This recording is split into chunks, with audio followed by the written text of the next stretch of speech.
Joining us now is Congressman Randy Fine of Florida. And I don't mean to chuckle, but I actually appreciate the directness coming from a member of Congress. Why are you so opposed to this bill that your Senate colleagues worked really hard to get across the line?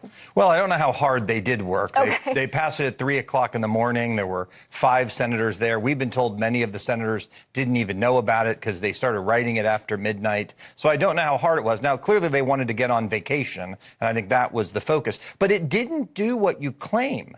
That bill does not end the shutdown. The shutdown was going to continue for thousands and thousands of federal employees who work at ICE and Border Protection, including those who investigate child trafficking of little girls. Yeah. So it wasn't going to end. It was just going to be less. And we said, no, we either take care of the country or we keep on fighting. Okay, let's also talk a little bit about this video you posted of Senate Leader Thune at the airport leaving.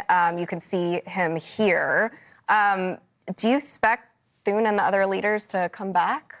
Well, that's going to be up to them. Yeah. I expect in the next couple of hours, the House is going to pass a bill that's going to fund all of the government for the next 8 weeks. Yeah. And so on Monday, they could do it. Another one of their no one works sessions like they did last night, make a unanimous consent like they did last night, and they can pass our bill. Hopefully that's what they do. Otherwise, I'm sorry, they're going to have to give up some of their vacation and come back to work. Because I'd point out this, no one makes us do these jobs. We choose to do That's exactly right. And if you don't want to do it and you don't want to vote, don't do the job. Trust me, there's lots of people who want them. Yep, that's true. Speaker Johnson credited Trump for funding the TSA today.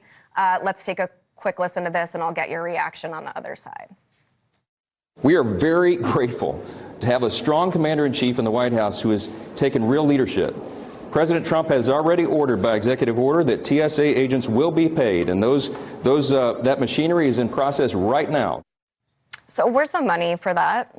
Well, the president's moving some money around. He declared an emergency. There's plenty of money to work with. He believes he has the statutory authority to do it. But what's better is let's pass our bill, which we're going to vote on tonight, and the Senate can pass on Monday, where we don't have to worry about this and everyone gets paid, not just TSA. Because keep in mind, we have an obligation to every federal worker. Do you think that's going to happen, though? I hope it does. If I was the Democrats, I wouldn't want to keep the government closed. The challenge we have is what's clear is they're so focused on protecting illegal immigrants, they don't seem to care about Americans, including the Americans who are actually working in these agencies. Yeah, but you are also responsible in the Republican Party for this debacle now. I mean, you realize that the perception of the public is that Republicans are in control of government. So, you know, I totally take your point about Democrats' responsibility, but as far as they see it, your guy's in charge and you guys are doing all this nonsense while we're waiting online. Here's what I'll tell you. 4 times after tonight, the U.S. House of Representatives will have passed a bill to fully fund the Department of Homeland Security. And the Democrats had a clean TSA funding bill. They're saying the same thing. But that wouldn't fund everything. And the Senate has refused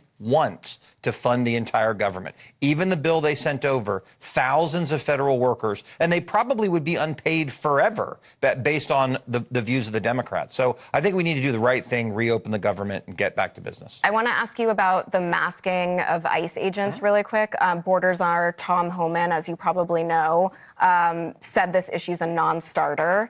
I think we have some sound for that. Right now, they're demanding mask off. That's a non-starter. We're not even talking about it because until you stop your language, we're not taking the mask off. Okay, so I guess the question is, if they don't need masks at the airport, people are wondering, why do they need masks at all? Well, I think the issue is that Democrats want to dox these people and go after their families. What I find fascinating is the sort of fetish with masks. A few years ago, Democrats wanted you arrested if you weren't willing to wear a mask. Now they want to arrest you if you do. I think they just need to figure out how they feel about the entire mask issue. I think law enforcement should be protected. I don't have a problem with them wearing masks. Okay. Just very quick, do you think that Johnson has the votes? Tonight? Yeah. Absolutely. We had our test vote about an hour ago, and I will say this. I love fighter Mike Johnson. I love how he's handled today. He's been a great leader of our party and our conference, and he's done a great job. But you have some colleagues who are pretty unpredictable. Well, you know what? I can be unpredictable, but I will be predictable tonight, and I'll be supporting the president and the speaker and getting this over the finish line. Thank you so much for being here. Really appreciate it. Thanks for having me.